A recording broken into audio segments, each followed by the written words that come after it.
புதிய தலைமுறை நேயர்களுக்கு வணக்கம். நேர்பட பேசு நிகழ்ச்சிக்கு உங்களை வரவேற்பதில் மகிழ்ச்சி. 2026 சட்டப்பேரவை தேர்தலுக்கான வாக்குப்பதிவு முடிந்ததை தொடர்ந்து அதை தொட்டுதான் நம்ம தொடர்ந்து விவாதித்துக் கொண்டிருக்கிறோம். இன்னைக்கும் அதன் அடிப்படையில தான் நம்ம நேர்பட பேசு தலைப்பு எடுத்திருக்கோம். இன்னைக்கு எடுத்துக்கிட்ட தலைப்பு அதிர்ச்சி யாருக்கு? 4 விருந்தினர்கள் என்னோடு இணைகிறார்கள். அறிமுகம் செய்கிறேன். Doctor RK. ராதாகிருஷ்ணன், பத்திரிகையாளர், திரு ஜீவசகாப்தன், பத்திரிகையாளர், திரு ஜே. ராம்கி, எழுத்தாளர் ஆகிய 3 பேரும் அரங்கத்தில் என்னோடு இணைந்திருக்கிறார்கள். பத்திரிகையாளர் திரு சுவாமிநாதன் நேரலை வாயிலாக இணைந்திருக்கிறார். 4 பேருக்கும் வணக்கம். திரு சுவாமிநாதன், உங்ககிட்ட இருந்தே தொடங்குறேன். தங்களுக்கு தெரியாத ஒன்றுமில்லை. நிறைய இந்த எலெக்ஷனை தொட்டு நிறைய பேசியிருக்கோம், நிறைய விவாதிச்சிருக்கோம். வாக்குப்பதிவுக்கு பிறகு தொடர்ந்து நீங்க நூக்கன் கார்னர் நிறைய அலசி இருப்பீங்க. உங்க பார்வையில அதிர்ச்சி யாருக்கு? இல்ல, அதிர்ச்சி முதல்ல விஜய் அவர்களுக்கு தான். என்னன்னா, கிட்டத்தட்ட மக்கள் விரும்பும் முதல்வர் வேட்பாளர் அப்படின்னு முன்னிலைப்படுத்தி தன்னை முதல்வராக அவர் நினைத்துக் கொண்டுதான் களத்தை சந்தித்தார். அதுல 1 கோடி வாக்கள் வரையும் பெறுவார். அதுல மாற்று கருத்து இருக்கலாம். 1 கோடி வாக்கள் வரை பெறுவார். ஆனா மக்கள் ஒரு குறுகிய காலத்தில் முதல்வராக அங்கீகரிக்க மாட்டார்கள் என்கிற விதத்துல விஜய் அவர்களுக்கு அதிர்ச்சியா இருக்கலாம். ஆனா மற்ற 3 பேரதிர்ச்சி காத்திருக்கிறது. அதிர்ச்சி என்பது விஜய்க்கா இருக்கலாம். பேரதிர்ச்சி என்பது முதல்ல அதுல திமுகவுக்கு நான் பாக்குறேன். கிட்டத்தட்ட நீங்க 2019, 2021, 2024 3 முறை தொடர் வெற்றியை பதிவு செய்த இயக்கம் திராவிட முன்னேற்ற கழகம். நீங்க முந்தைய கடந்த கால திமுக ஆட்சியோடு ஒப்பிடுகிற பொழுது இந்த முறை திமுக அரசு என்பது நிறைய மக்கள் நல திட்டங்கள் செய்து மக்கள் கிட்ட ரொம்பவே நெருங்கி இருந்தாங்க. அப்ப அவ்வளவு செய்த பின்பும் கூட இந்த முறை விஜய் கணிசமான வாக்குகளை எடுத்திருக்கிறார். அது அதிமுக ஓட்டே ஒரு டேமேஜ் பண்ணியிருக்காரு. அது 2வது வர்றேன். ரொம்ப முக்கியமா நீங்க கடந்த 3 தேர்தல்கள்ல திமுகவோட தொடர் வெற்றிக்கு எது அடிநாதம் அப்படின்னு பாத்தீங்கன்னா பாஜக எதிர்ப்பு. நீங்க அதுதான் அந்த அணியினுடைய தொடர் வெற்றிக்கு. இந்த தேர்தலையும் அவங்க பிரச்சார களம் என்பது தமிழ்நாடு வெர்சஸ் டெல்லி, தமிழ்நாட்டை தலைகுனிய விட மாட்டேன், அதிமுக பாஜகவுக்கு அடிமையாக இருக்கிறது என்பது போன்ற பிரச்சாரங்கள் தான் தொடர்ந்து முன்னெடுக்கப்பட்டது. இப்ப நீங்க ஆளுங்கட்சிக்கு எதிரான ஓட்டுகள் எப்படி அதிமுக, தமிழக வெற்றி கழகம், சீமான் அப்படின்னு 3 முனைகளாக பிரிகிறதோ அதே போன்றுதான் இதனால் வரை திமுகவுடைய தொடர் வெற்றிக்கு அடித்தளமாக இருந்த பாஜக எதிர்ப்பு அப்படிங்கிற புள்ளி. அந்த புள்ளியில இந்த முறை வாக்கள் 2 கூறுகளா பிரிஞ்சிருக்கு. அது ரொம்ப நுட்பமாக பார்க்க வேண்டியது. நீங்க கடைக்கோடி கன்னியாகுமரியில இருந்து நீங்க தலைநகர் சென்னை வர பாஜக எதிர்ப்பு ஓட்டுகள் என்பது கணிசமா இருக்கு. நீங்க நடந்து முடிந்த பாராளுமன்ற தேர்தலில் அந்த அணி எடுத்த 18% தவிர்த்து விட்டு பாத்தீங்கன்னா 82% ஓட்டுகள் தமிழ்நாட்டில் பாஜக எதிரான ஓட்டுகள் தான். அப்ப பாஜக எதிரான ஓட்டுகள் 82% கடந்த தேர்தலில் 2024 முடிவுப்படி. அதுல திமுக மேஜரா அவர்களுடைய வாக்கு வங்கி என்பது நீங்க அங்க இருக்கக்கூடிய கம்யூனிஸ்டுகள், விசிகான் பல வடிவங்கள் கொடுத்துக்கலாம். நீங்க இன்னைக்கு வந்திருக்க மக்கள் நீதி மையம் உட்பட பல வடிவங்கள் கொடுத்துக்கலாம். பட் எல்லாத்துக்கும் ஒரு புள்ளி இணைக்கிறது இல்ல. அந்த புள்ளியினுடைய பேர் என்ன? அணியினுடைய பேரே மதசார்பற்ற அணி. அப்ப விஜய் ஒரு அணியில இருக்கிறார், தனியாக நிற்கிறார். அந்த அணியில பாஜக இல்ல. அப்ப நீங்க சிறுபான்மையினர் ஓட்டுகள் இந்த தேர்தலில் முதன்முறையாக திமுக இல்லாத ஒரு அணியை நோக்கி நகர்ந்திருக்கிறது. அது விஜய் பக்கம் கணிசமாக போட்டிருக்காங்க. நீங்க தேர்தல் முடிவுல தான் தெரியும். இப்ப நம்ம சொல்லும் போது பலர் மறுக்கலாம். பட் அது தேர்தல் முடிவுல தான் தெரியும். நீங்க 4ஆம் தேதி அது உணரப்படும். கிட்டத்தட்ட ரொம்ப முக்கியமா சிறுபான்மையில கிறிஸ்தவர்களுடைய வாக்குகள் கணிசமாக இந்த தேர்தலில் விஜய் அவர்களுக்கு விழுந்திருக்கிறது. திரு சுவாமிநாதன், நீங்க சொல்றதுன்றது பாஜக எதிர்ப்பு வாக்குகள் அப்படின்றது அது திமுகவுக்கு பெரிய அளவுல ஆதரவு கொடுத்த வாக்குகளா இருந்தது. இப்போ அது விஜய்க்கு கணிசமாக சென்றிருக்கு அப்படின்னு சொல்றீங்க. இப்ப இந்த தேர்தல் அப்படின்றது ஆட்சியில் இந்த கட்சி தொடர வேண்டுமா, இந்த கூட்டணி தொடர வேண்டுமா இல்லையா அப்படின்றது. அப்போ ஆட்சிக்கு எதிரான மனநிலையில் இருக்கக்கூடியவர்கள் வாக்களிக்கிறது அப்படின்றது அது விஜய்க்கு போகும். அதனால டிஎம்கேக்கு எட்ஜ் தான் இருக்கும், அதிமுக வாக்குகள் தான் பிரியும் அப்படின்றாங்களே, அந்த கால்குலேஷன் ஒர்க் அவுட் ஆகாதா? இல்ல, அதுவும் இருக்கு. அதிமுக வாக்குகளும் பிரியும். நான் ஏன் இந்த வார்த்தையை நான் திரும்பி பிஜேபி எதிர்ப்பு அரசியல பேச வேண்டியிருந்தா, முதல்வர் அவர்கள் தொடங்கி எல்லாருமே திமுகவினர் இந்த தேர்தல் காலத்துல பாஜகவே தானே பேசினாங்க. நீங்க யூடியூப்ல சாதாரண ஒரு விளம்பரங்கள் கூட எடப்பாடி பழனிசாமி அவர்கள் மேல கேட்டு சொல்றேன் தானே விளம்பரம் போட்டாங்க. நீங்க கடந்த 5 ஆண்டு காலங்கள்ல அதிமுகவின் மீதான விமர்சனம் அது வைக்கப்படல. இந்த தேர்தலையும் தமிழ்நாட்டை தலைகுனிய விட மாட்டேன்னு திமுக பரப்புரை செய்றாங்க. ஒன்று. இன்னொன்று, தமிழ்நாட்டுக்கும் டெல்லிக்கும் இடையிலான போர்னு சொன்னாங்க. அந்த அடிப்படையில அந்த வாக்குகள் திமுக பக்கம் முழுக்க விழுந்து வந்த பாஜக எதிர்ப்பு வாக்குகள் சிதறி இருக்கு. ஒன்று. இன்னொன்று, அதிமுகவினுடைய பக்கம் போக வேண்டிய ஓட்டுகள் அதுவும் விஜய்க்கு கணிசமா போயிருக்கு. இதை விட களத்துல பார்த்த அதிர்ச்சியான விஷயம் என்னன்னா, பாஜகவினரே பல பேர் இன்னைக்கு தாவேக்காக போட்டிருக்காங்க. அது தேர்தல் முடிவுல தான் தெரியும். பாஜகவுக்கு வலுவான ஓட்டு வாங்கி இருக்கக்கூடிய பல பகுதிகளில் பாஜகவினரே ஒரு புதிய வரவா விஜய் வந்திருக்காரு, போட்டு பார்ப்போம் அப்படின்னு சொல்லி போட்டிருக்காங்க. அது நான் களத்துல போயிருந்தேன். கன்னியாகுமரி போன்று பாஜக வலுவாக இருக்கிற பகுதிகளிலேயே பல பூத்துகள் அதை நான் பார்க்க முடியுது. நீங்க சொல்றதுல ஒரு சுவாரஸ்யமான விஷயம் என்னன்னா, பாஜக எதிர்ப்பு வாக்குகளும் டிவிகேக்கு போயிருக்குன்றீங்க, அதே போல பாஜக வாக்குகளும் டிவிகேக்கு போயிருக்குன்றீங்க. ஆமா மேடம். அதாவது தமிழக அரசியல் களத்துல நீங்க கொள்கை அரசியல், சித்தாந்த அரசியல் அல்லது ஒரு ஒரு கட்சியை சார்ந்த வாக்குகள், இந்த எல்லா புள்ளியும் விஜய் உடைச்சிருக்காருங்கிறேன். அவர் ஜெயிக்க மாட்டாரு. ஆனா ஒவ்வொரு தொகுதியிலையும் யாரு ஜெயிக்க போறாங்கிற முடிவெடுக்கக்கூடிய இடத்துல தாவேகா தொகுதிக்கு 30,000 முதல் 40,000 வாக்குகள் வரை எடுக்கும். நான் ஒரே ஒரு சின்ன உதாரணம் சொல்றேன். நான் தொகுதிக்குள்ள அப்படியே போயிட்டு இருக்கும்போது ஒரு பகுதியில போய் ஒரு பூத்துல பேசினேன். யாருக்கு ஓட்டு போட்டீங்கன்னு ஒருத்தர் கேட்டேன். அவர் கேட்ட உடனே அவர் சொன்னாரு, நான் விஜய்க்கு போட்டேன் அப்படின்னாரு. போன தேர்தலில் யாருக்கு போட்டீங்கன்னு கேட்டா பாஜகவுக்கு போட்டேன் அப்படின்னாரு. அப்ப என்ன சார் முரணா இருக்கே, பாஜக இருந்து விஜய்க்கு வந்திருக்கீங்கன்னு அவர் அடுத்த வார்த்தை சொன்னாரு, நான் பாஜக பொறுப்புல இருக்கேன், இந்த ஏரியா பொறுப்பாளர். அப்ப பாஜக பொறுப்பாளர் இருக்கீங்க, விஜய்க்கு ஓட்டு போட்டேன்னு சொல்றீங்கன்னா அடுத்த வார்த்தை சொல்றாரு, நான் கட்சியா பாஜக சார், ஆனா விஜயோட ரசிகர்ங்கிற. அப்ப நீங்க எல்லா கட்சிகளையும் அந்த ஸ்லீப்பர் செல்னு சொல்ற மாதிரி எதுக்கு ஆதரிக்கிறாங்கன்னே தெரியாம விஜய்க்கு ஓட்டு போட்ட பல பேர் இருக்காங்க. சோ அதனாலதான் இந்த தேர்தல் திமுகவுக்கு சிறுபான்மையினர் ஓட்டுகளை இழக்குது மேடம். ரெண்டாவது அதிமுகவுக்கு நீங்க ரொம்ப முக்கியமான ஒரு இடம் கேட்டீங்க. ஆளுங்கட்சிக்கு எதிரான ஓட்டுகளை அதை சிதைக்கணும், ஆளுங்கட்சிக்கு எதிரான மனநிலையை உருவாக்குறதுல முதல்ல அதிமுக வெற்றி பெற்ற இயக்கமா? ராம்கே சார் உட்பட பலர் மறுக்கலாம். நீங்க சிறுநீரக திருட்டை அவர்கள் சட்டமன்றத்துல சிறுநீரக அந்த லோகோ எல்லாம் போட்டு போனாங்க, சரி. ஆளுங்கட்சிக்கு எதிரான வெறுப்பையோ அல்லது எதிர்ப்பையோ எடப்பாடி பழனிசாமி அவர்களோ அல்லது அதிமுகவோ கடுமையாக உருவாக்கல. அது 2024 தேர்தலையும் உங்களுக்கு முடிவுகள்ல தெரியும். ஆனா விஜய் ஒரு குறுகிய காலத்துல வந்து திமுக மீதான விமர்சனங்களை மட்டுமே வைக்கிறார். அதனாலதான் அது ஆளுங்கட்சிக்கு எதிரான ஓட்டா மாறுது. அது விஜய் பக்கம் போனாலும் அதிமுகவுக்கு தான் லாபங்கிறேன். நீங்க அவங்க உருவாக்க தவறிய ஒரு ஓட்டு வங்கி. நீங்க அதிமுக 24 எலெக்ஷன் மேடம் 21% தான் ஓட்டு எடுக்கிறாங்க தன்னிச்சையா. வெறும் 21% தான் அவங்க ஓட்டு பாராளுமன்ற தேர்தலில். இதே 2014 திமுக தன்னிச்சு நிற்கிறாங்க பாராளுமன்ற தேர்தலில். அப்ப திமுக எடுத்த ஓட்டு சேதம் 24. அப்ப நீங்க இந்த அதிமுக ஒரு வெறுப்பையும் உருவாக்க தவறி விட்டது, ஆளுங்கட்சிக்கு எதிரான மனநிலையும் உருவாக்குறதுல பின்தங்கிதான் கோட்டையை தான் விட்டாங்க. அப்ப விஜய் அதை உருவாக்கி தான் தன் பக்கம் பிரிச்சுட்டு போறாரு. அப்ப அதிமுகவோட ஓட்டு இயல்பாவே சேஃப் ஆகுது. அப்ப அது களத்துல இரு முனைகளையும் கூர்மையான போட்டியா மாத்தி இருக்குன்னு தான் நான் பாக்குறேன். அதாவது திமுகவுக்கு ஒரு சின்ன எட்ஜ் இருக்கலாம், பட் அதிமுக திமுக இடையில இருமுனை போட்டியை கூர்மைப்படுத்தி விட்டது. அது திமுகவுக்கு பின்னடைவுன்னு நான் பாக்குறேன். அதுதான பேரதிர்ச்சிங்கிறேன். எனக்கு சிறுபான்மையினர் ஓட்டுகளை இழந்து வெறுப்பை உருவாக்க தவறிவிட்ட இடத்துல ஒரு வெறுப்பை உருவாக்கி அந்த ஓட்டை விஜய் பிரித்து எடுக்கிறார். உங்களுடைய முதற்கட்ட பார்வையா அதை எடுத்துக்கிறேன். திரு ஆர்.கே. ராதாகிருஷ்ணன், இப்போ அவர் சொல்றது பொறுத்து ஒரு பெரிய தலைவரா விஜய் ஏத்துக்கிட்டாங்க அப்படின்றது அவங்க தாவேக்காவினரிடையே அது ஒரு பெரிய அதிர்ச்சியா இருக்கலாம். ஆனா பேரதிர்ச்சி ஆக்சுவலா இருக்கிறது திமுகவுக்கும் அதிமுகவுக்கும் சொன்னாரு. பெரும்பான்மையான மைனாரிட்டி ஓட்ஸ் போயிருக்கு, தலித் ஓட்ஸ் டிவிகேக்கு டிரான்ஸ்ஃபர் ஆகி, இது திமுகவுக்கு தான் அதிர்ச்சி அப்படின்றாரு. இல்லை, நம்பர்ஸ் வந்து நம்ம எவிடன்ஸ் பேஸ் தான் நம்ம பேச முடியும். இது எதேச்சே அப்படி பேச முடியாது. அந்த எவிடன்ஸ் என்ன காமிக்குதுன்னு பார்த்தீங்கன்னா, ஒரு 3 தேர்தலில் எடுத்து பார்த்தீங்கன்னா அந்த நம்பர்ஸ் தெளிவாக தெரியுது. 20,000க்கும் 50,000க்கும் இடையில வந்து போன முறை ஜெயிச்சவங்க வந்து 89 பேர் ஜெயிச்சிருக்காங்க. 50,000 வாக்குகளுக்கு மேலே வந்து 25 பேர் வந்து ஜெயிச்சிருக்காங்க. இந்த 114 வந்து பெரிய மாற்றங்கள் நான் காணவில்லை. ஏன்னா 2011 எடுத்து பார்த்தாலும் சரி, 2016 எடுத்து பார்த்தாலும் சரி, சற்றே மாறுபட்டிருக்கு. அதாவது 2011 எடுத்து பார்த்தீங்கன்னா 110 பேர் வந்து 20,000க்கும் 50,000க்கும் இடையில நம்பர் வந்து ஜெயிச்சிருக்காங்க. 50,000 வாக்குகள் வேலை 13 பேர் ஜெயிச்சிருக்காங்க. அப்ப இந்த முறை 2021 114 பேர் ஜெயிச்சிருக்காங்க. 2011 வந்து 113 பேர் வந்து இதே நம்பர்ஸ்ல ஜெயிச்சிருக்காங்க. அதே வந்து ஒரு ஸ்ட்ராங் தேர்ட் ஃபோர்ஸ் வரும்போது என்ன ஆகுதுன்னு பாத்தீங்கன்னா அந்த நம்பர் குறையுது. 20,000க்கும் 50,000க்கும் நடுவில் வந்து 60 பேர் ஜெயிக்கிறாங்க. 50,000க்கு மேல வந்து 3 பேர் தான் ஜெயிக்கிறாங்க. ஆனால் 10,000க்கும் 20,000க்கும் இடையில வந்து 74 பேர் ஜெயிக்கிறாங்க. அப்ப இந்த நம்பர்ஸ் பார்க்கும்போது 74 பிளஸ் 63 பாத்தீங்கன்னா ஏறத்தாழ 117, அந்த ஏறத்தாழ அதே நம்பர்ஸ் தான் வருகிறது. இல்ல திரு ஆர்.கே., என்னோட கேள்வி என்னன்னா, இப்ப இதுக்கு முன்னாடி இருக்கிற தேர்தல்களுடைய அந்த டேட்டா வச்சு நம்ம இது பேட்டர்ன் இதை வந்து இப்படி கணிச்சிருக்கோம், இப்படி இருந்திருக்கு வெற்றி அப்படின்னு.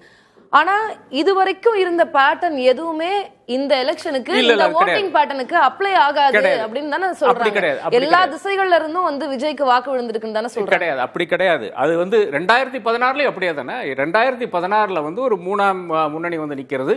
அந்த முன்னணி என்ன பண்ணு பாத்தீங்கன்னா ஒரு சீட் எடுக்கல. ஆனால் அந்த தேர்தல் வந்து அப்படியே அதிமுக கொடுக்கிறது. அதுல பெரிய ஒரு ஜோஷ் இருந்தது, உற்சாகம் இருந்தது.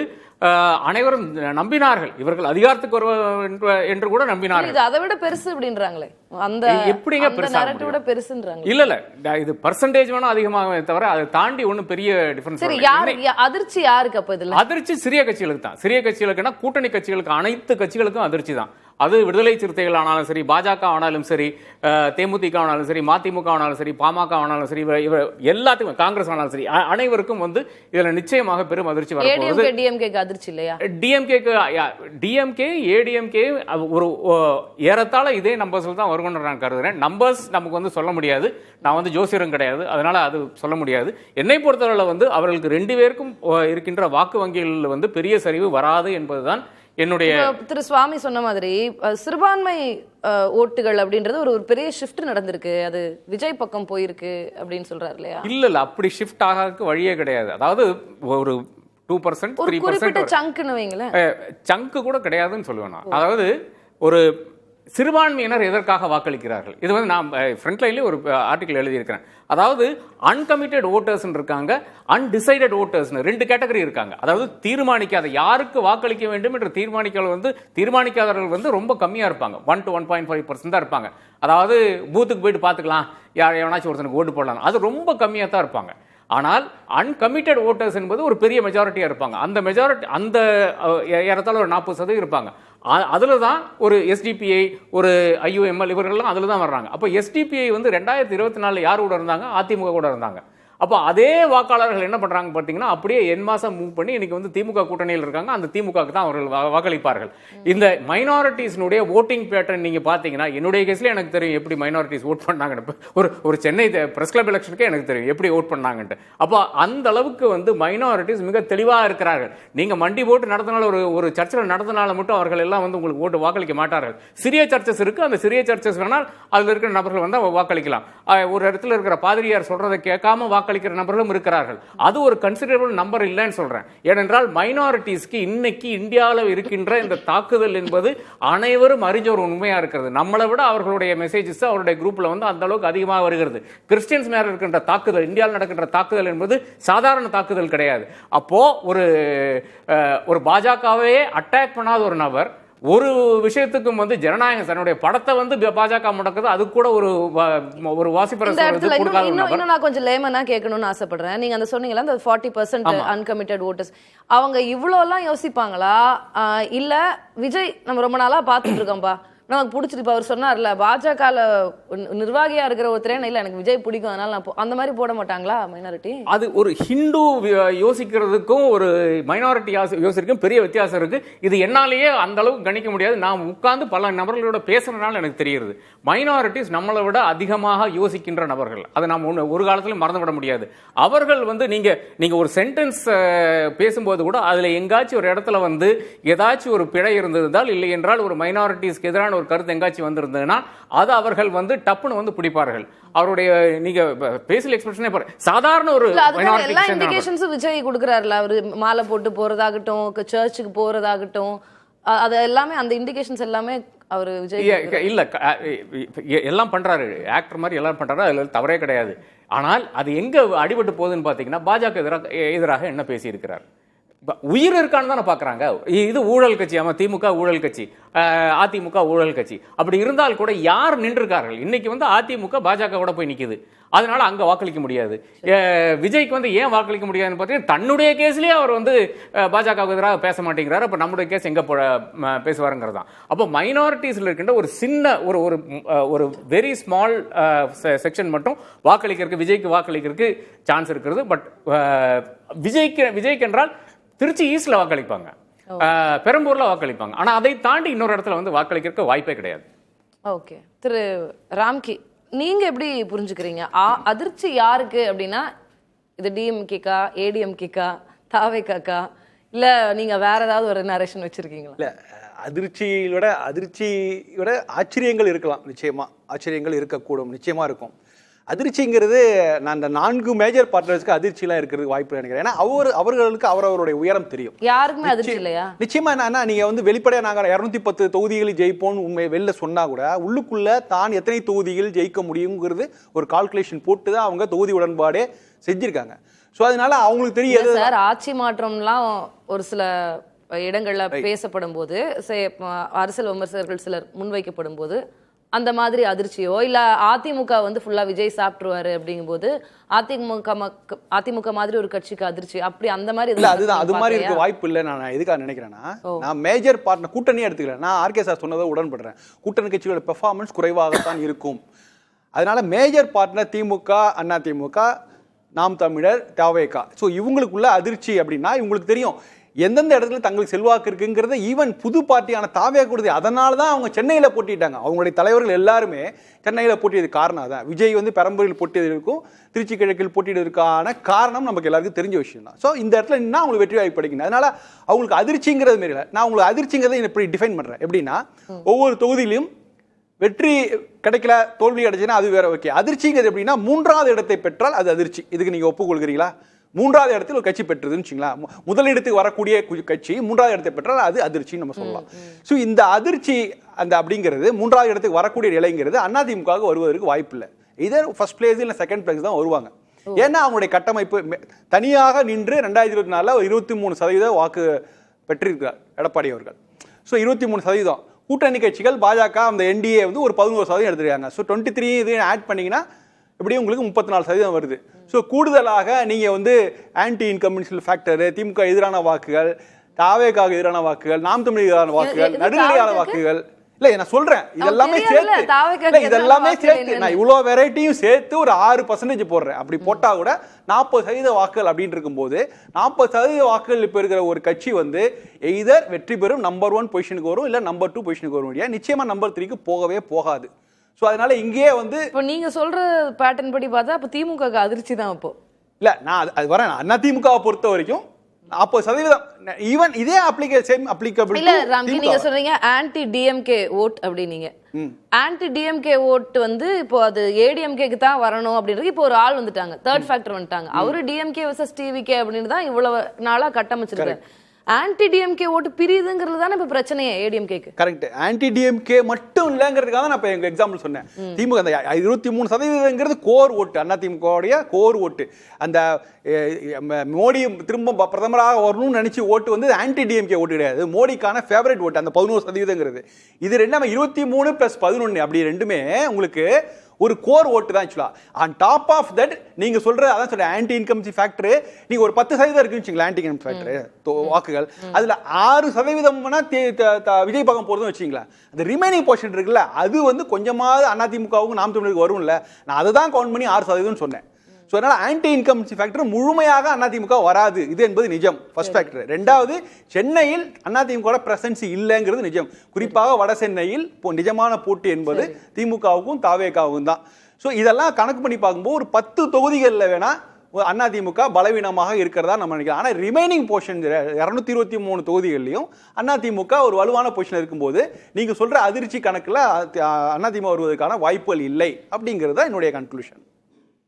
அப்போ அதிமுகக்கு இந்த எலெக்ஷன்ல எட்ஜ் இருக்கிறதா நீங்க பாக்குறீங்க? நிச்சயமா எட்ஜ் இருக்கிறதா பாக்குறோம். ஏன்னா இந்த நிலைமைக்கு இந்த பேட்டர்ன் படி பார்க்கும்போது நீங்க நிச்சயமாக திமுகவுக்கு பெரிய வாய்ப்புகள் இருக்குது, தாவேகாவுக்கு கணிசமான வாக்குகளை பெற்றிருக்காங்க, நகரங்கள்ல பயங்கர பெர்ஃபார்மன்ஸ், ஹை டர்ன் அவுட், அதுல பெரும்பாலான பகுதிகள் தாவேகாவுக்கு வரும். இருந்தாலும் இந்த மற்ற காம்பினேஷன் மிக்சட் ரிசல்ட்ஸ் பார்க்கும்போது அதுக்கு வந்து அதிமுகவுக்கு எட்ஜ் இருக்கிறதுக்கான அனைத்து வாய்ப்பு இருக்கு. அதனால அவர்களுக்கு அதிர்ச்சி வரக்கூடிய அளவுக்கு எந்த மாதிரியான வேறு தொகுதிகளை சென்னையை தவிர, சென்னையில ஒரு சில தொகுதிகள் குறிப்பா நீங்க ஒரு கட்சி தலைவர் அவர் ஸ்டார் கேண்டிடேட் விஜய் போட்டிருக்கிற இடத்துல வந்து அவங்க கூட வந்து வேற கூட்டணி கட்சிக்கு தான் கொடுத்துருக்காங்க. ஸோ அப்படி இருக்கும்போது அதிமுகவுக்கு ஒரு அதிர்ச்சி வர்ற மாதிரியான ரிசல்ட்ஸ் வர்றதுக்கான வாய்ப்புகளே குறை. இன்ஃபேக்ட் தென் சென்னையில் அதிமுக வேலையா பார்க்காம அவங்களுக்கு ஒரு பெரிய ஆப்பர்ச்சுனிட்டி கிடைக்குது பாருங்க. திமுக வெர்சஸ் தாவேகால இவங்க உள்ள வந்து ஒரு கெயின் எடுக்கிறாங்க, பெரிய அளவுக்கு பணிகளே செய்யல. ஆனாலும் தென் சென்னையில வெற்றி பெற வாய்ப்புள்ள இடத்துல வந்து அதிமுக இருக்குன்னா அதுக்கு என்ன காரணம்?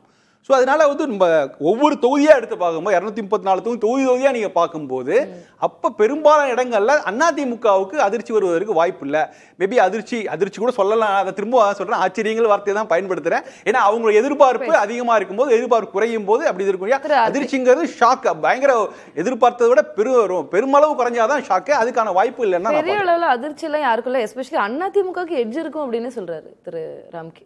அதிமுகவுக்கு எங்க எட்ஜ் இருக்குன்னு பார்த்தீங்கன்னா, அவர்கள் ட்ரெடிஷ்னலாக பவர்ஃபுல்லாக இருக்கிற ஏரியாவில் ஓரளவுக்கு எட்ஜ் இருக்கிறது. அதுலேயும் என்னை பொறுத்தளவில் கோயம்புத்தூரும் சேலமும் கொஞ்சம் பிரச்சனையாகத்தான் இருக்கிறது. பாக்கி இருக்கிற இடங்களில் வந்து தக்க வைப்பார்கள் என்று நான் கருதுகிறேன்.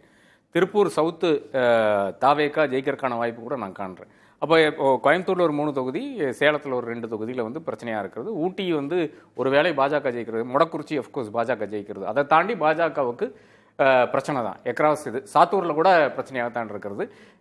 ஏனென்றால் நாயனார் நாகேந்திரன் வந்து அந்த சீட்டு கேட்கும்போது தேமுதிக உள்ளே வந்துடும் என்ற அந்த ஒரு ஹோப்பில் தான் அவர் கேட்டார். ஆனால் பிரச்சனை என்னாச்சுன்னு பார்த்தீங்கன்னா தேமுதிக இங்கே சொல்லி அங்கே பேசி இங்கே பேசி கடைசியில் திமுகவோட போய் சேர்ந்துருச்சு. அதனால சாத்தூர்லையும் கூட பிரச்சனையாக தான் இருக்கிறது. வானத்துக்கு பிரச்சனையாக தான் இருக்குது. கோயம்புத்தூர் நார்த்தில் நாகர்கோவில் கூட பிரச்சனையாக தான் இருக்குது. இவருக்கு காந்திக்கு பிரச்சனையாக இருக்கிறது என்னை பொறுத்தளவில். அப்போ இருக்கிற சீட்டுகளை, அதாவது ஏற்கனவே ஜெயிச்ச சீட்டுகளில் பாஜகவுக்கு பிரச்சனையாக இருக்கிறது. வெஸ்டர்ன் ரீஜனை தாண்டி பெரிய பிரச்சனை அதிமுக என்ன வந்துன்னு பார்த்தீங்கன்னா சசிகலாவுடைய கேம்பெயின் சவுத்தில் அட்லீஸ்ட் ஒரு 15 to 18 சீட்ஸில் வந்து சசிகலா மட்டும்தான் காலி பண்ணுறாங்க. டிடிவி வந்து எவ்வளவோ ட்ரை பண்ணியிருக்காரு, அதனால ஓரளவுக்கு வந்து ஷேர் வந்திருக்கு. ஆனால் சசிகலா எடுக்கின்ற ஒரு மேபி ஒரு 2000 ஒரு 7000 சில தொகுதிகளில் 7000 ஓட்டு வரை எடுப்பாங்க. இந்த ஓட்டுகள் எல்லாம் வந்து அதிமுக ஓட்டுகள் தான். பயங்கரமா டேமேஜ். இந்த சசிகலா வந்து என்ன மாதிரி கேம்பெயின் பண்ணாருங்க இந்த வாட்டி? அவர் காசு கூட இறக்கி இருக்கிறாங்க. அப்போ அந்த அளவுக்கு கேம்பெயின் விட வேண்டிய அவசியம் என்னன்னு பார்த்தீங்கன்னா வேற ஒன்றும் கிடையாது. அதிமுகவில் அவர்களுக்கு ஒரு இடம் வேணும், நானும் அதிமுக தான் என்று சொல்லியிருக்கார்கள். அப்போ அதிமுகவை பொறுத்தவரை அவர்களை அரவணைத்து சென்றிருந்தால் டெஃபினட்டாக பெரிய ஒரு பாசிட்டிவ் வந்திருக்கும். அதே மாதிரி ஓபிஎஸ் டேமேஜ் பண்றாரு. என்னை பொறுத்தவரை இந்த ஓபிஎஸ் டிடிவி ஒரு காலத்துல நம்ம பேசிட்டு இருந்தோம் தாவேக்கால போய் சேர்ந்துருவாரு. அப்போ ஓபிஎஸ் டிடிவி சசிகலா 3 பேரும் வந்து தாவேக்காக சப்போர்ட் பண்ணியிருந்தாங்கன்னா நான் சொல்றேன் இது வந்து ஒரு தாவேக்கா ஸ்வீப் எலெக்ஷன் மாதிரி இருக்கும். நல்ல வேளை அது நடக்கல. மக்கள் வந்து கொஞ்சம் அட்வான்டேஜா தான் வந்திருக்கு அப்படின்றது. ஏடிஎம்கேக்கு சவுத்துல பெரும் அதிர்ச்சி வரப்போகுது. ஏடிஎம்கேக்கு சவுத்துல இருந்து அதிர்ச்சி வரப்போகுது. அந்த அதிர்ச்சி ஏன்னு பாத்தீங்கன்னா அதனாலதான் டெல்டா மாவட்டங்கள்ல வந்து இன்னைக்கு வந்து ஒரத்தநாடு போயிடுச்சு. விராலிமலை ஜெயிச்சிருவாங்க. அதே மாதிரி பாக்கி இருக்கின்ற 2-3 தொகுதியில வந்து தக்க வைக்கிறாங்களே தவிர அதை தாண்டி டெல்டாலையும் நான் ஒரு பெரிய ஒரு பாசிட்டிவ். நான் திரு சுவாமிநாதன் போயிட்டு நான் திருப்பி வரேன். திரு ஜீவா, திரு சுவாமிநாதன், திரு ஆர்கே முன்னாடி முதல்ல ஒரு கருத்தை முன் வச்சதுன்றது டிஎம்கேக்கு நல்லாவே வாய்ப்பு இருக்கு. ஆனா அதிர்ச்சின்றது கூட்டணி கட்சிகளுக்கு, அது திமுக கூட இருக்கிற கூட்டணி கட்சிகளுக்காகட்டும் அதிமுக கூட இருக்கிற கூட்டணி கட்சிகளாகட்டும் அவங்களுக்கு தான் அதிர்ச்சி அப்படின்றார். நீங்க அதை எப்படி இன்டர்பிரேட் பண்ணுவீங்க? இல்ல கூட்டணி கட்சிகளுக்கும் அதிர்ச்சி காத்திருக்கு மேடம். அது ஏன்னு சொல்லிடுறேன்னு, கிட்டத்தட்ட 124 தொகுதிகளில், அதாவது அதிமுக போட்டியிடக்கூடிய 168 போக, ஒரு உதாரணத்துக்கு இதை சொல்றேன், 124 தொகுதிகளில் திமுக அதிமுக நேரடி போட்டி போடுது. மிச்சம் 40 தொகுதிகளில் திமுக கூட்டணி கட்சிகளோட போட்டி போடுறாங்க. இதே மாதிரி நீங்க பாத்தீங்கன்னா உதயசூரியன் எப்படி கூட்டணி கட்சிகளோட போட்டி போடுதுன்னா அதிமுக அலையன்ஸ்ல போட்டியிடக்கூடிய கட்சிகளோட கூட்டணி கட்சிகளோட போட்டி போடுது. இந்த இடங்கள் எல்லாம் கூட்டணி கட்சிகள் ரொம்ப அடி வாங்குவாங்க ஒன்று. அதனால கூட்டணி கட்சிகள் பலத்த சேதமாக போறது உண்மை. பட் என்னோட கணிப்பு கூட்டணி கட்சிகள் மட்டும் இல்ல, திமுக ரெண்டுக்குமே அதிர்ச்சி இருக்கும். என்னுடைய யூகம் சரியாக இருந்தா, ஏன்னா 2 கட்சி ஓட்டையுமே விஜய் ஈர்த்திருக்கிறார். இது வந்து ஓட்டு பிரியறது அப்படின்ற அடிப்படையில நீங்க சொல்றீங்க கரெக்டா திரு சுவாமிநாதன்? ஓட்டு பிரியறதுனால அந்த அதிர்ச்சி இருக்கும். மத்தபடி ரூலிங் சேஞ்ச் ஆகவோ இல்ல ஹங் அசம்பிளி வர்ற மாதிரியோ இல்ல அதிமுக மொத்தமாக 3rd பிளேஸ் போற மாதிரி அந்த மாதிரி ஏதாவது அதிர்ச்சி இருக்கான்னு கேக்குறேன். இல்ல அந்த மாதிரி நிச்சயமா இல்ல. திமுக போட்டியை கூர்மையாக்கினதே தாவேக்கா தான் பாக்குறேன். நீங்க கிட்டத்தட்ட ஆளுங்கட்சிக்கு எதிரான ஒரு மனநிலையை உருவாக்கினது விஜய். அந்த இடம் அதிமுகவுக்கு பின்னடைவு. அதை உருவாக்கிதான் அவர் தனியா கொண்டு போறாரு. அதனாலதான் திமுக சமநிலைப்படுத்தப்படுதுன்னு நான் பாக்குறேன். 2 கட்சிகளுமே இன்னைக்கு ஒரு தனி மெஜாரிட்டி வர முடியாத அளவுக்கு கூட்டணி கட்சிகள் ஜெயித்தால் ஆட்சி அதை நோக்கி நகர்த்தப்பட்டிருக்க தாவேக்கா தான் காரணம். பட் தாவேக்காவுக்கு அதுல எந்த லாபமும் இருக்காது இந்த தேர்தலில். ஆனா அவர்களுடைய லாபம் என்பது ஒரு உச்சபட்ச ஓட்டு சதவீதத்தை காட்டுவாங்க. அது தமிழ்நாட்டை திரும்பி பார்க்க வைக்கக்கூடிய ஓட்டு சதவீதமாக இருக்கலாம். நம்ம தொடர்ந்து பேசுவோம். திரு ஜீவா, திரு சுவாமிநாதன் சொல்றது திமுகவுக்கு அதிர்ச்சி, இங்க சொல்றது இல்ல திமுக அப்படியே சஸ்டெயின் ஆகும். அவரு சொல்றாரு தாவேக்கா அப்படி ஆட்சியெல்லாம் அமைச்சிட மாட்டாங்க, தாவேக்காக்கும் அதிர்ச்சி தான், ஆனா ஒரு குறிப்பிட்ட வாக்கு சதவீதம் எடுப்பாங்க, அதனால திமுகவுக்கு அதிர்ச்சி வரும். இவர் சொல்றாரு ஏடிஎம்கேக்கு நல்ல எட்ஜ் இருக்கு, அதிர்ச்சி எல்லாம் யாருக்கும் இல்ல. உங்களுடைய புரிதல் என்ன? யாருக்கு அதிர்ச்சின்னு நீங்க சொல்வீங்க உங்க பார்வையில? தேர்தலுக்கு அப்பாற்பட்டு விஜய் போன்ற நபர்களுக்கு கிடைக்கின்ற ஒவ்வொரு வாக்கும் தமிழ்நாட்டுக்கும் தமிழர்களுக்கும் அதிர்ச்சி. முதல்ல அதை நம்ம தெளிவுபடுத்தி, அவங்க தாங்க வாக்கு போட்டிருக்காங்க. அதுதான் அது ஒரு கேவலம். அதை தான் நான் சொல்றேன், ரொம்ப ஒரு மோசமான நிலைன்னு. நான் பவர் பாலிட்டிக்ஸ்குள்ள போறதுக்கு முன்னாடி இதை நான் ஒரு வருத்தத்தோட பதிவு செஞ்சுக்கிறேன். இவர்களுக்கு இவ்வளவு வாக்குகள் எவ்வளவு விழுந்தாலுமே அது அதிர்ச்சி தான். உங்களோட பார்வை? ஆமா, என்னோட பார்வை தான் சொல்றேன் நான், வேற ஒன்றும் இல்லை. அதற்கு பிறகு இது யாரோட வாக்குகள்ல தாக்கத்தை ஏற்படுத்தும்னா பாஜக ஆதரவு அணியில தான் இது தாக்கத்தை ஏற்படுத்தும். பாஜக எதிர்ப்பு அரசியல் தான் தமிழ்நாட்டில் ஜெயிக்குது.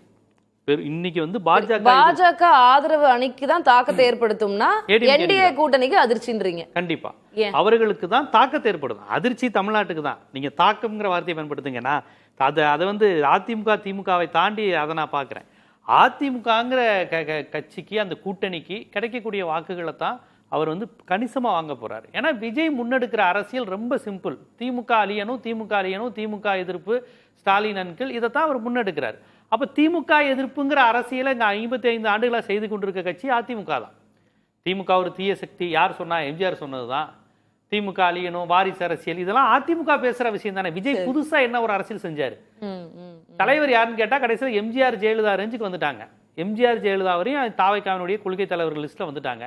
அப்புறம் அதிமுகங்கிற கான்செப்ட், கட்டமைப்பு, அதில் இருந்த தலைவர்கள் எல்லாரையும் எடுத்துக்கிட்டா அப்போ அவர் வந்து அதிமுகன்னு ஒரு கட்சிக்குள்ள தானே இருக்கணும். அவர் தனியாக ஒரு கட்சி நடத்தும் போது அந்த கட்டமைப்பு, அந்த கட்சி தொண்டர்களை தான் அவர் அதிகம் ஈர்க்கிறார். கட்சி தொண்டர்கள் இல்லாம அதிமுகவுக்கு அதிர்ச்சின்னு சொல்லலாமா? கண்டிப்பா. அதான் அதிமுகவுக்கு அதிர்ச்சி, தாக்கத்தை ஏற்படுத்தும், விளைவுகளை ஏற்படுத்தும். நீங்க நல்லா கவனிச்சு பாத்தீங்கன்னா திமுக எதிர்ப்பு மனநிலை வாக்குகள்னு ஒன்று தமிழ்நாட்டில் இருக்கு. அந்த வாக்குகளா அதிமுக வாங்குது, ஐடியாலஜிக்கலா பாஜக வாங்குது, நாம் தமிழர் வாங்கிட்டு இருக்கு. இப்ப விஜயும் அந்த கான்செப்டுக்குள்ள வர்றாரு. அவர் ரொம்ப வீரியமா பேசுறாரு. இவர் ஒரு பெரிய நடிகருங்கனால அந்த ரசிகர் மனநிலையும் சேர்வதனால உங்களுக்கு விஜய்க்கு பெரிய லெவல்ல இப்ப அவர் 2வது இடத்துக்கு இவர் வரணுங்கிறதாங்க விஜயோட நோக்கமே. எப்படியாவது திமுக எதிர்ப்பு அரசியல் செய்கின்ற அதிமுகவை காலி செய்யணும். இதைத்தான் சட்டமன்றத்தில் 1.5 ஆண்டுகளுக்கு முன்னாடி நயினா நாகேந்திரன் சொன்னார், நாங்க தான் எதிர்கட்சினாரு. அண்ணாமலையும் அதை தான் சொன்னார், எடப்பாடி ஒரு ஆள் கிடையாது, நாங்க தான் எதிர்கட்சி. அவங்க சொன்னது என்னது? நாங்க தான் திமுகவை எதிர்க்கிறோம், எடப்பாடி ஒண்ணும் கிடையாது, எதிர்கட்சி அந்தஸ்து எங்களுக்கு தான். இதுதான் பாஜகவினுடைய நீண்ட கால அஜெண்டா. திரு சுவாமிநாதன் சொல்லும்போது அவர் அதிமுக வாக்குகளை மட்டும் இப்ப நீங்க சொல்ற கான்செப்ட் படி ஓகே, எஸ், அவரு திமுக எதிர்ப்பு மனநிலைன்னா அது அதிமுகவுக்கு போகணும். இப்ப இவரும் வந்திருக்காருங்கனால அதெல்லாம் தாவைக்காக்கு போகுது அப்படின்றது. இப்போ சுவாமிநாதன் சொல்றதுன்றது அது மட்டும் கிடையாது. நீங்க நியூட்ரல் ஆடியன்ஸோட வாக்குகளும் போகுது, திமுகவுக்கு ஏற்கனவே போட்டுட்டு இருந்தவங்களோட வாக்குகளும் போகுது, மைனாரிட்டிஸ் போகுது, தலித் எல்லா பக்கத்துல இருந்தும் போகுது. இல்ல அது விஜய்க்கு வந்து அப்படி ஒரு கான்செப்ட் என்னன்னா, அந்த முதன்முறை வாக்களிக்கிறவங்க வந்து முஸ்லீமா, கிறிஸ்டினா, தலித், எந்த பொலிட்டிக்கல் கான்சியஸ் உணர்வு, ஆன்டி பிஜேபி உணர்வு இல்லாத முஸ்லீம் பெண்களும் இருக்கிறாங்க, கிறிஸ்டின்ஸும் இருக்கிறாங்க. அந்த மாதிரி வாக்குகள் அவங்க ரீல்ஸ் போடுறது இதெல்லாம் நமக்கு பெரிய விஷயமா தெரியுது. இப்போ கன்னியாகுமரி கிறிஸ்தவர்கள்லாம் நான் பலமுறை சொல்லியிருக்கேன், சுனாமி வருது 2004, அத்வானியை ஊருக்குள்ள விட மாட்டேங்கிறாங்க. அந்த அளவுக்கு உணர்வு கொண்ட கிறிஸ்தவர்கள்லாம் இருக்கிற மாவட்டம் வந்து கன்னியாகுமரி மாவட்டம். தமிழ்நாட்டிலே அதிகமாக கிறிஸ்தவர்கள் இருக்கிறது அந்த மாவட்டம் தான். அங்கே பிஜேபி கிறிஸ்தவர்கள் இருக்கிறத காமிச்சே அங்கே வளர்ந்தாங்க அங்கே. அதனால அந்த மாதிரி உணர்வுள்ளவர்கள் கிறிஸ்தவர்கள் இடஒதுக்கீடு கலைஞர் கொடுத்தப்ப இல்லை ஓப்பன் கோட்டாலையும் பேக்வர்டு கிளாஸ்லையும் நாங்கள் நிறைய அனுபவிக்கிறோம், 3% எங்களை ஒதுக்காதீங்க, முஸ்லீம் மட்டும் கொடுங்கன்னு சொல்லி சொன்னவர்கள் அவங்க. அந்த அளவுக்கு ஒரு இங்கே வந்து கிறிஸ்தவர்கள் கல்வியால், இங்கே மிஷினரிகளால், இன்னொன்று திராவிட இயக்கத்தால் பல்வேறு விஷயங்கள் அவங்க லிங்க் ஆகியிருக்கிறாங்க. பல முறை நான் கிறிஸ்தவர்கள்ட்ட கேட்டேன், எங்கள் கிறிஸ்தவர்களுக்கு என்று என்னைக்காவது ஒரு அரசியல் பரிந்துரைத்து அவங்க கேட்டதே கிடையாது. அது எல்லாம் கேட்டதே கிடையாது. எனக்கு புரியுது ஜீவா, அது எல்லாமே ஓகே. அதனால அந்த விஜய் கிறிஸ்டின் அப்படி அவர் ஒரு பாயிண்ட் வைக்கிறாரு. இல்ல நான் அதுவும் அத கூட நான் சொல்லல. ஏன் ஓட்டு போடுறான்னு டிவி கேக்குன்னு தெரியாமயே நிறைய பேர் வந்து பிடிக்கும்ன்ற காரணத்துக்காக போடுறாங்க. அது ஒர்க் அவுட் ஆகும்ல. இல்ல ஏ பொலிட்டிக்கலா ஒரு கூட்டம் இருக்குங்க, அது திமுக கூட்டணிக்கு ஓட்டு போட்டவங்க, அந்த ஃபேமிலியில உள்ள பிள்ளைங்க, இதெல்லாம் கொஞ்சம் பிரியுது. ஆனா அது பெரிய லெவல்ல பாதிப்பு ஏற்படுத்தாதுங்கிற அந்த பிரிவு, அந்த ஓட்டு பிரியுதுல, திமுக கூட்டணியில இருந்து வாக்குகள் பிரியுதுல, அதை விட அதிமுக கூட்டணி காரணம் இவர் பேசுறது திமுக அதிகமா பிரியுதுன்றீங்க. கண்டிப்பா நீங்க வேற ஒண்ணும் இல்ல, விஜய்க்கு ஓட்டளிக்க போறோம்னு சொல்றவங்களுடைய ஃபேமிலி பேக்ரவுண்ட் பாருங்க. மிகப்பெரிய அளவுல ஒரு பெரியாரிய திராவிட இயக்க கம்யூனிஸ்ட் சிந்தனையுடைய பாரம்பரியமாவே இருக்காது அந்த விஜய்க்கு ஓட்டு போற கூட்ட பேட்டி. கடந்த முறை சீமானுக்கு போட்டோம், இந்த முறை விஜய்க்கு. கடந்த முறை நாங்க பாரம்பரியமா எம்ஜிஆர் ரசிகர்கள். இந்த மாதிரி சொல்றவங்க தான் 80-90 விழுக்காடு. ஒரு ப்ராப்பரான நீங்க அங்க திரு ராம்கி அதிமுகவுக்கு தான் பெரிய அதிர்ச்சி. அவர் சொல்றதுல ஒரு லாஜிக் இருக்கு. கடந்த முறை அதிமுகவுக்கு போட்டவங்க ஆன்டி டிஎம்கே திமுக எதிர்ப்பு மனநிலையில இருக்கிறவங்க அதிமுகவுக்கு போடுவாங்க. இப்ப அவங்க அதிமுகவுக்கு போடாம தாவகைக்கு போட்டிருப்பாங்க. அதிமுகவுக்கு தான் பெரிய அதிர்ச்சின்ற நான் முதல்ல சொல்லிட்டேன். இந்த அதிர்ச்சிங்கிறது அந்த தொகுதிகளில் அதிமுக தோற்று வேணாலும் போகலாம், ஆனால் 2ஆம் இடத்துலேருந்து 3ஆம் இடத்துக்கு போவதற்கான வாய்ப்புகளே கிடையாது. திமுக வேணா ரெண்டாவது இடத்துக்கு வர்றதுதான் விஜயோடைய நோக்கம். அதுதான் அவரு இல்ல அதுதான் சொல்ல, 2ஆம் இடத்திற்கு அதிமுக தாண்டி வர முடியாது. இல்லங்க, அதிமுக தான் அடிக்கிறாருன்னா அப்ப அதிமுக தேர்ட் பிளேஸ் போயிட்டு அதுதான் எல்லாரும் நம்ம பேசிட்டு இருக்கோம். அதான் நீங்க அதிமுக கோர் வாக்குகள் நம்ம பார்க்கணும். அது ஒரு சாமானியர்களால் கட்டப்பட்ட ஒரு வாக்கு வங்கி. ஆக்சுவலா நீங்க அதோட தலைமை பதவிங்கிறது ரொம்ப முக்கியம். இப்ப நீங்க அதை குறிவைத்து பண்ணனா விஜய் என்ன பண்ணிப்பாரு, ஆரம்பத்துல இருந்தே நான் எம்ஜிஆரோட வாரிசு, நான் ஜெயலலிதா வாரிசு நிறைய சொல்லிருக்காரு. எம்ஜிஆருடைய ஆட்சி, எம்ஜிஆருடைய அவர் ஆரம்பத்துல வந்து எம்ஜிஆர் போல அப்படி சினிமா தான் சொன்னாரு. ஜெயலலிதா பத்தி பேசவே இல்லை. என்றைக்கு வந்து செங்கோட்டையன் ஜெயலலிதா பேக்கெட்ல அது படத்தை வச்சுட்டு போனதுக்கு அப்புறமா செங்கோட்டையன் உள்ள வந்த பிறகு தான் ஜெயலலிதா பத்தி பேச ஆரம்பிச்சாரு. அதுக்கு தொடர்ந்து பேசவே இல்லை. பெரும்பாலான இல்ல அவர் தொடர்ந்து பேசல, அவர் தொடர்ந்து பிரச்சாரமே பண்ணல. அது வேற விஷயம். அவர் வந்து பேசுற ஒவ்வொரு மேடையிலையும் அவர் தீய சக்தி திமுக, அது வந்து எம்ஜிஆர் ஜெயலலிதா பயன்படுத்திய பதம், அதை எடுக்கிறாரு. அப்புறம் எம்ஜிஆர் சிலைக்கு போய் திருச்சியில மாலை போடுறாரு. இது எல்லாமே இண்டிகேஷன் தானே. அதெல்லாமே வந்து பாத்தீங்கன்னா அது என்னமோ அதிமுக வந்து திமுகவை தீய சக்தியும் திட்டுறது அது மட்டும்தான் அதிமுக அஜெண்டா அப்படிங்கிற மாதிரி அப்படி கிடையாது. இன்னைக்கு திமுகவும் அதிமுக களத்தில் இரண்டுமே சரிக்கு சமமான சக்திகள். இப்ப இந்த இரண்டு கட்சியோட தலைமை தான் ரொம்ப முக்கியம். நீங்க அதிமுக தலைமைக்கு உங்களால வர முடியாது, திமுக தலைமைக்கு வர முடியாது. அதிமுக வந்து நீங்க அதிமுக தலைமைக்கு வரணுங்கிறதுக்காக ஓபிஎஸும் சசிகலாவும் 5 வருடங்கள் போராடிருக்காங்க. வேற யாருமே வந்து ஒரு தலைமைக்கு எதிராக ஒரு சேலஞ்ச் பண்ணி இந்த தலைமையை உள்ள வரணும்னு நினைச்சு வேற இந்தியாவில எங்கேயும் நடந்ததே கிடையாது. அதனால ரொம்ப கஷ்டமா, அதனால அப்படிப்பட்ட கஷ்டமான ஒரு தலைமைக்கு அது வரக்கூடிய அந்த இடத்துல பொசிஷனுக்கு வரணும் ரொம்ப கஷ்டம். ஸோ அப்படி இருக்கும்போது விஜய் நேரா வந்துட்டு நான் அந்த இடத்துக்கு வருவேன் அப்படிங்கிறதுக்குலாம் வாய்ப்பே கிடையாது. நான் சொல்றேன் அதிமுக கட்சியே இல்ல திரு ராம்கி, நான் அதுல தலைமைக்கு வர்றது நான் அதெல்லாம் கேட்கல. அந்த வாக்கு வங்கியில ஒரு எம்ஜிஆர் லெகசி கொண்டா ஏடிஎம்கேக்கு தொடர்ந்து வாக்கு போடுறவங்க, இல்ல திமுகவுக்கு எதிராக வாக்கு போடுறவங்க, அவங்கள அந்த வாக்கு வங்கியில ஒரு பெரிய ஓட்டை போட்டு விஜய் எடுக்கிறாரு அப்படின்னா அப்ப அது ஏடிஎம்கேக்கு டிஸ்அட்வான்டேஜ் தானே, அவங்களுக்கு அதிர்ச்சி தானே. இல்ல அவருடைய பிளான் வந்து அதிமுகவை ரீப்ளேஸ் பண்றதோ இல்ல அதுக்கு தள்ளி விட்டு பண்றதெல்லாம் கிடையாது. ஆனா அவர் எந்த இடத்துலயும் விமர்சனம் செய்யவில்லை. அது செஞ்சா ஆரம்பத்திலே செய்திருக்கலாம். இல்ல அது ஒரு ஸ்ட்ராட்டஜி. ஆக்சுவலா மற்றும் பலர்னு சொன்னது மூலமாக நான் அதிமுகவை மிஞ்சி இருக்கேன், அதை ஒரு நான் சொல்லியிருக்கேன் செமி ஃபைனல் சொன்னார்ல, அதெல்லாம் ஒரு ஸ்ட்ராட்டஜி நம்ம எடுத்துக்கிட்டா ஆக்சுவலா அவருடைய டார்கெட் எப்படின்னா எங்கெல்லாம் அதிமுக பலவீனா இருக்கோ அந்த இடத்தை பயன்படுத்திக் கொள்வதற்கு ஒரு ஸ்ட்ராட்டஜி. இப்ப சென்னையில அதிமுக அவருடைய பிரசன்ஸ் கம்மி, அதனாலதான் அவர் வந்து சென்னையை தேர்ந்தெடுக்கிறார். இப்ப எங்கெல்லாம் வந்து கிறிஸ்தவ சிறுபான்மை மக்கள் உள்ள இருக்கிற இடத்துல வந்து அங்க போய் அந்த இடத்துல போய் பிரசன்ட் பண்றது என்ன காரணம்னா பாஜகவோட அதிமுக கூட்டணி இருக்குது. சோ அதனால நம்ம அந்த இடத்துல போய் நின்னா அவங்களுக்கு பாஜக அதிமுக அந்த வாக்குல பிரிக்கலாம். ஸோ அந்த விதமா நீங்க இன்னொரு விஷயம் பாருங்க, விஜய் எங்கெல்லாம் பிரச்சாரம் போனார் அப்படின்னா அதிமுக வலுவா இருக்கிற பகுதிகளெல்லாம் பிரச்சாரம் போகவே இல்லை. மற்ற இடங்கள்ல ஒரு மாதிரி சமநிலையில் இருக்கிற இடத்துக்கு தான் போறாரு. இங்க நமக்கு ஸ்கோப் கிடையாது அப்படின்னா அந்த இடத்த விட்டு விலகி இருக்காரு. நீங்க குறிப்பா தென் சென்னையில ஒரு பிரச்சாரமே செய்யல. நீங்க பல தொகுதியில் பாருங்க, நான் லிஸ்டே எடுக்க முடியும். மயிலாடுதுறை, கடலூர், கும்மிடிப்பூண்டி, தருமபுரி இங்கெல்லாம் பிளான் பண்ணி போனாரு. அதெல்லாம் வந்து நீங்க இங்க பாருங்க, நீங்க வந்து வெஸ்ட்ல அது ஒரு கோயம்புத்தூர் போனாரு, அதெல்லாம் போனாரு. நான் அதெல்லாம் வந்து ரொம்ப டிபிக்கல் எதுன்னு சொல்லல. ஒரு சில பகுதி இந்த தொகுதிகள்லாம் அதிமுக ஃபேவரா இருக்கிற தொகுதிகள், வெற்றி வாய்ப்பு தொகுதிகள், அதை கடந்து போறாரு. சோ அவருடைய நோக்கம் என்னன்னா அதிமுக எங்க மிஸ் பண்ற இடத்துல அந்த இடத்துக்கு உள்ள போன்னு நினைக்கிற வழியா ஒரேடியா அதிமுக விலக்கி விட்டு வந்துட முடியும். அது அவர் சாத்தியம் இல்லைன்னு அவருக்கே தெரியும். அதனால பெரிய அளவுக்கு பாதிப்புகள் அதிமுக இல்ல அப்படிங்கறத பேசலாம். நம்ம தொடர்ந்து பேசலாம். ஆளாளுக்கு ஒவ்வொரு பாயிண்ட் ஆஃப் வியூ முன் வச்சிருக்கீங்க. இன்னும் கொஞ்சம் டீப்பா பேசலாம். சட்டப்பேரவை தேர்தலில் யாருக்கு அதிர்ச்சி அப்படின்ற தலைப்புல பேசிக்கிட்டு இருக்கோம். திரு ஆர்கே, பிஜேபி எதிர்ப்பு நிலைப்பாடு தான் தமிழ்நாட்டுடைய நிலைப்பாடு. நம்ம பொதுவா பார்த்தோம்னா கடந்த தேர்தல்கள்ல இருந்து எல்லாம் அப்படிதான். இப்போ இந்த பிஜேபி எதிர்ப்பு நிலைப்பாடுல இருக்கிற அந்த வாக்குகளை தான் கன்சோலிடேட் பண்ணிருக்கு டிஎம்கே. அது ஒரு பெரிய ஓட் ஷேர். இப்போ அதுக்கு போட்டிகால் வந்துருச்சு. அதனால திமுகக்கு அது பெரிய அளவுல அதிர்ச்சி இருக்கும். இல்ல அப்படி இல்ல, நான் இதுவும் ஒத்துக்கிறேன். அதாவது இதை வந்து அடிக்கிற மட்டும் அடிச்சு எல்லாம் சாரெல்லாம் எல்லாம் புழிஞ்சு எடுத்தாச்சு. 2014 2014 வர்க்கால 2016 2019 21 24 இவ்வளவு அடின்னு அடிச்சு எடுத்தாச்சு. அப்பப்போ மோடி வந்து இங்க வர்றதுனால இது இன்னும் கொஞ்சம் அப்பப்போ ரவ் ஆயிட்டு இருக்கு. ஆனா இது டீலிமிட்டேஷன் வந்து பெருசாக எடுத்துட்டு போக முடியல திமுகவுக்கு. ஏனென்றால் முதல்வரை மாதிரி வேற யாருமே வந்து அந்த அளவுக்கு ஆக்ரோஷமாக பேசினதே கிடையாது. அதாவது அந்த பில்லை பத்தி முதல்வர் வந்து ஒரு நகலை எரிக்கிறாரு, கருப்பு சட்டை போடுறாரு, இது பண்றாரு. அவர் பேசின மாதிரி டிஆர் பாலு வந்து பார்லிமெண்ட்ல பேசுறாரு. என்ன பேசுறாரு? சாண்ட்விச் பில்லுங்கிறாரு. ஒரு இடத்துல கூட எதிர்க்கல. வி சப்போர்ட் விமன்ஸ் ரிசர்வேஷன் சொல்லிட்டு உட்கார்றாரு. இதுதான் பிரச்சனை. திமுக கனிமொழியும் மு க ஸ்டாலினும் பண்ண மாதிரி எதிர்ப்பை வந்து வேற ஒரு தலைவரும் பண்ணவில்லை. ஒண்ணு. எடுத்து செல்ல, இந்த இஷ்யூ வந்து எடுத்து செல்ல.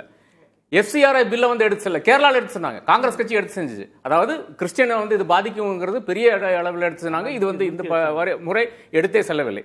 இது அடுத்த பிரச்சனை. அதை தாண்டி முக்கியமான ஒரு விஷயத்தை வந்து நாம் I think we are forgetting. ஏனென்றால் இந்த ரெண்டு கட்சிகளும் தலைவர்களை நான் பார்த்துக்கணும் தான் இருக்கிறோம். அதாவது 2006 செந்தில் பாலாஜி எங்கே உட்காந்துருந்தாரு, எங்கே வந்தாருன்னு நமக்கு தெரியும். தங்கமணி, வேலுமணி எல்லாருமே இந்த பிரஸ் கேலரி இருக்கும், அது கீழே தான் உட்காந்துருப்பாங்க. அங்கே இருந்த நபர்கள் வந்து இன்னைக்கு எந்த அளவுக்கு செல்வாக்கா இருக்கிறாங்க, செல்வம் எந்த அளவுக்கு வந்திருக்குன்னு அனைவருக்கும் தெரிஞ்ச விஷயம். 2006 2026 வரை இருக்கின்ற இது பார்த்தீங்கன்னா எல்லாருமே வந்து கோடீஸ்வரர்களாக இருக்காங்க. அது எப்படின்ற அந்த கேள்வி எல்லார் மனதிலையும் இருக்கிறது. அப்போ ரெண்டு கட்சிகளும் ஊழல் கட்சிகள் என்பது வந்து பாஜக வந்து 2014 இருந்தே ஆரம்பிச்ச ஒரு விஷயமா இருக்கிறது. கழகங்கள் இல்லாத தமிழகம். ஓகே, இது நீங்க சப்ஸ்டான்ஷியேட் பண்றீங்க. எனக்கு அந்த வாக்குகள் அப்ப போகும் தானே? இந்த வாக்குகள் என்னை பொறுத்தவரை வந்து ஒரு பெரிய ஒரு ரெஸ்ட்லெஸ் ஒரு பெரிய ஒரு இது இருக்கு, கேட்ச்மெண்ட் இருக்கு. அந்த கேட்ச்மெண்ட் நியர்லி about 1.5 crores இருக்கு. அது யங்கர் பீப்புள் தான். அந்த யங்கர் பீப்புளுடைய வாக்குகள் தான் இவங்களுக்கு போட்டு என்ன ஆக போகுது. இவங்க இதே தான் பண்ணுவாங்க, வாரிசை கொண்டு வந்து உட்கார வைப்பாங்க, இதே மாதிரி தான் செய்து கொண்டிருக்கிறார்கள். இந்த வாக்குகள் தான் போகுது. ஆனால் that is not enough to make a change. அதான் நான் சொல்றேன், விஜய் ஒரே ஒரு தவறு பண்ணாரு. ஒரு அட்லீஸ்ட் ஒரு கோலிஷன் பில்ட் பண்ணியிருந்தாருன்னா தாராளமாக இது ஒரு பெரிய டிஃபரன்ஷியல் எலெக்ஷனாக மாத்திக்கலாம். இப்போ க்ளோஸ் எலெக்ஷன் தான், மாற்றுக்கிறதே கிடையாது. அந்த வாக்கு போகுது, ஆனா ஆட்சி ஃபார்ம் பண்ற அளவுக்கு நாட் இனஃப். அதான் பிரச்சனை. எங்கெல்லாம் திமுக வந்து இந்த 5000 ஓட்ல, அதான் ஃபர்ஸ்ட் நான் சொன்ன நம்பர்ஸ், 5000 ஓட்ல ஜெயிக்கிற இடத்துல எல்லாம் மாத்தி விடுது. எந்த இடத்துல அதிமுக ஜெயிக்கிற இந்த 5000 அதையும் மாத்தி விடுது. புரியுது. திரு ஜீவா அவர் சொன்னதுதான், பிஜேபி எதிர்ப்பு நிலைப்பாட்டில் இருக்கக்கூடிய வாக்குகள் பிரியுது. அது வந்து டிஎம்கேக்கு ரொம்ப ரொம்ப முக்கியமான ஒரு ஓட் பேக்கப். இது வரைக்கும் தொடர்ந்து போட்டு அடிச்சாச்சு, இந்த வாட்டி அதை மிஸ் பண்ணிட்டாங்க டிஎம்கே அப்படின்றார். டிஎம்கே பெரிய அளவில் டீலிமிட்டேஷன் எடுத்துட்டு போயிருந்திருக்கலாம். இனி அதுக்கு முன்னாடி நிறைய இஷ்யூஸ் அதெல்லாம் வந்து ப்ரொஜெக்ட் பண்ணல.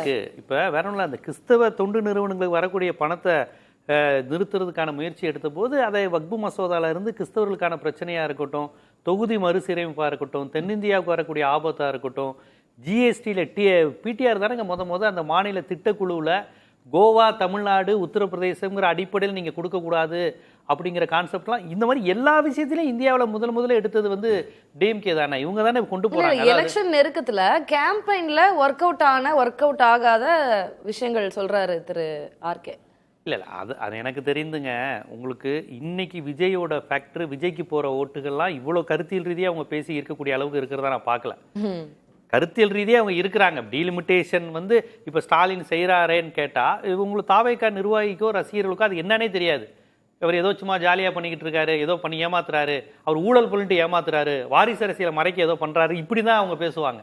ஏன்னா அவங்களுக்கு வந்து ஒண்ணுமே கிடையாது. இல்ல இப்ப அவர் சொன்னார்ல 2006 26 வரைக்கும் பாத்தீங்கன்னா யார் எந்த நிலைமையில இருக்காங்க, இப்ப இவங்களுக்கு எல்லாம் வேண்டாம்ப்பா, மாத்தி உங்களுக்கு போட வேண்டாம், புதுசா இவருக்கு போடுவோம், அந்த மனநிலை அது பெரிய ஷிஃப்ட் ஏற்படுத்தி இருக்கும்ல. இந்தியாவிலேயே நம்பர் 1 ஊழல் கட்சிங்கிறது பாஜக தான். தேசிய கட்சிகள் அளவுக்கு எந்த மாநில கட்சி பாஜக என்ன ஸ்கோப் இருக்குன்றது இருக்கு. ஸ்கோப் இருக்குங்களா? அவங்க தாங்க இந்தியால இன்னைக்கு மாநிலங்களே இருக்க கூடாதுக்கான வேலையில பண்ணிட்டு என்ன தாக்கம் அப்படின்றத நான் கேக்குறேன். என்ன தாக்கம் இல்ல, இன்னைக்கு விஜயே பாஜகவோட தாக்கம் தான். இன்னைக்கு ஒவ்வொரு வலதுசாரிகளும் நீங்க எழுதி வச்சுக்கோங்க, நெருங்கும் போது ஆர்கே சார்ல இருந்து எல்லாரும் இருக்கிறாங்க, அவங்களுக்கே தெரியும் ஒவ்வொரு வலதுசாரிகளும் என்ன பேசுவாங்கன்னு மட்டும் பாருங்க. விஜயோட வளர்ச்சியை விரும்புவாங்க, தாக்கத்தை, இவர் ஒரு பெரிய தாக்கத்தை ஏற்படுத்துறாரு, திமுக வலிக்க அவர் வேணும் அப்படின்னு. ஏடிஎம்கேவே அவங்க காலிதான கூட்டணி கட்சிகளை அழிக்கிறது தானே பாஜகவுடைய இந்தியா ஃபார்முலா. மகாராஷ்டிராவில் சிவசேனாவை விடவா பாஜகவோட ஒரு கூட்டணி கட்சி வேணும்?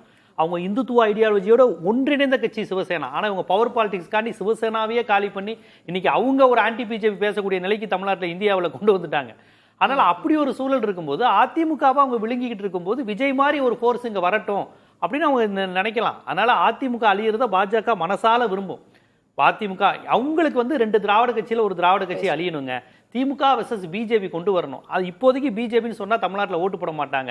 அந்த இடத்துக்கு விஜயை கொண்டு வர அவங்க எல்லா வித முயற்சியும் பண்ணிக்கிட்டு இருக்காங்க. பேசணும், தொடர்ந்து பேசலாம். ரொம்ப குறைவான நேரம் தான். இறுதியா எப்படி சம பண்ணுவீங்க? யாருக்கு அதிர்ச்சி, எதனால? ஒரே லைன்ல சொன்னா நல்லா இருக்கும். திரு சுவாமிநாதன். இல்லை, இது வந்து வருகின்ற சட்டமன்ற தேர்தல் திமுக, அதிமுக, நாம் தமிழர் கட்சி 3 கட்சிகளுக்குமே அதிர்ச்சியாகத்தான் இருக்கும். விஜய் 3 கட்சிகளுடைய ஓட்டுகளையும் சரிசமமாக எடுப்பார். நான் ஏன் திமுகவுக்கு அதிர்ச்சின்னு சொன்னேன், அரை நிமிடம் மட்டும் மேடம். 1,31,00,000 பெண்களுக்கு மகளிர் உரிமை தொகை, மகளிர் விடியல் பயணம், கட்டணம் இல்லாத அந்த பயணம் தாண்டி தமிழ் புதல்வன் திட்டம், நான் முதல்வன் திட்டம், புதுமை பெண் திட்டம்னு கிட்டத்தட்ட அதில் 1000 ரூபாய்னு ஏராளமான திட்டங்கள். இத்தகைய திட்டங்களுக்கு திமுக வந்து ரொம்ப எளிதாக தனிப்பெரும்பான்மை வந்திருக்கணும். பட் விஜய் என்கிற ஒரு சக்தி உள்ள வந்ததுனாலதான் விஜய் கணிசமான ஓட்டுப்பிளவை ஏற்படுத்துறதுனால திமுக அதிமுக இடையில கூர்மையான போட்டியாக மாறுகிறது. களம் இழுபறி என்பதே திமுகவுக்கு தான் அதிர்ச்சியாக இருக்கும் அப்படின்னு நான் பாக்குறேன். அதிமுகவுக்கும் அதிர்ச்சி. விஜய் அனைத்து கூட்டணி கட்சிகளுக்கும் மாபெரும் அதிர்ச்சி. நாம் தமிழருக்கு அதிர்ச்சி இருக்கத்தான் செய்யும். அதிமுகவுக்கு அதிர்ச்சி இருக்கும். திமுகவுக்கு வந்து சிட்டியில் அதிர்ச்சி இருக்கும். எல்லாத்துக்கும் அதிர்ச்சின்றீங்க. எல்லாத்துக்கும் கூட்டணி கட்சிகளுக்கு மேஜரா இருக்கும். தமிழக அரசியல் மாறிவிட்டது. ஃபண்டமெண்டலி இட் ஹஸ் சேஞ்சுங்கிறது தான் என்னுடைய வியூ. நிச்சயமாக இளைஞர்களை வந்து நீங்க கவர வேண்டும் என்றால் ஒரு இளைஞர் ஃபேஸ், ஒரு யங் ஃபேஸ் தேவைப்படுகிறது. அது உதயநிதியா இருக்க முடியாது. உங்க கட்சியில அந்த மாதிரி நெப்போ கிட்ஸா இருக்க முடியாது. மாவட்ட செயலாளருடைய மகன் அந்த மாதிரி இருக்கவே முடியாது. அதே மாதிரி சிஎம் ஒரு உமன் ஃபேஸ் கிடையாது. அது ஒரு உமன் ஃபேஸ் வந்து தமிழ்நாட்டில் இருக்கிற ஒரே ஒரு உமன் ஃபேஸ் இன்னைக்கு கனிமொழி தான். அவங்கள வந்து நீங்க மாற்றி வைத்து நடத்த முடியாது. திரு ராம்கி, யாருக்கு அதிர்ச்சி? ஒய் அதிர்ச்சிங்கிற வார்த்தைக்கு போல ஏமாற்றங்கிற வார்த்தையை பயன்படுத்துறேன். திமுக கூட்டணி கட்சிகள், அதிமுக கூட்டணி கட்சிகள், விஜய், நாம் தமிழ் இவங்களுக்கு ஏமாற்றம் இருக்கும். நிச்சயமாக திமுக அதிமுக ஏமாற்றம் இருக்கிறது வாய்ப்பே இல்லை. ஏன்னா அவங்க நிச்சயமாக போட்டியிட்ட இடங்களில் அதிமுக லீட் எடுக்கும் சொன்னீங்கன்னா திமுக இல்ல அது அந்த ஆட்சி வருவாங்க அடுத்த. ஆனா நான் போட்டியிட்ட இடங்களில் பெரும்பாலான இடங்களில் வந்து நிச்சயமாக திமுக அதிமுக தேர்தல் என்றால் அதிர்ச்சி ஆதாயம் பொதுவா இருக்கும். அதில் பார்த்தீங்கன்னா விஜயனுடைய வரவு அப்படிங்கிறது அவர் திமுகவை நோக்கி கல்லெறிந்தாலும் வந்து உடனடியாக திமுகவுக்கு அது ஆதாயத்தை தான் தருது. திமுக எதிர்ப்பு ஆல்ரெடி பேசிக்கிட்டு இருக்க கட்சிகளுக்கு தான் அது அதிர்ச்சியை தருதுன்னு பார்க்குறேன். இந்த மைனாரிட்டி ஓட்ஸ் எல்லாம் திமுக கூட்டணியிலேருந்து பிரிஞ்சிரும் சொல்கிறாங்க. ஆனால் சிறுபான்மையினர் கிறிஸ்தவர்களும் இஸ்லாமியர்களும் தான் ஜியோ பாலிடிக்ஸ்ல இருந்து பல்வேறு அரசியலில் நாலேஜாக இருக்கிறவங்க அவங்க தான். அவ்வளவு எளிதாக ஒரு நடிகர் கட்சிக்கு உடனடியாக பாஜக எதிர்ப்பு அதிர்ச்சி. ஆமா, சரி, ரைட். நன்றி. 4 விருந்தினர்களுக்கும் நன்றி. மீண்டும் ஒரு நிகழ்ச்சியில் சந்திக்கலாம் நேயர்களே. நன்றி, வணக்கம். கண்டிப்பா ஏற்றுக்கொள்ள முடியாது. பிரதான கூட்டத்தில் கூட்டப்பட்டு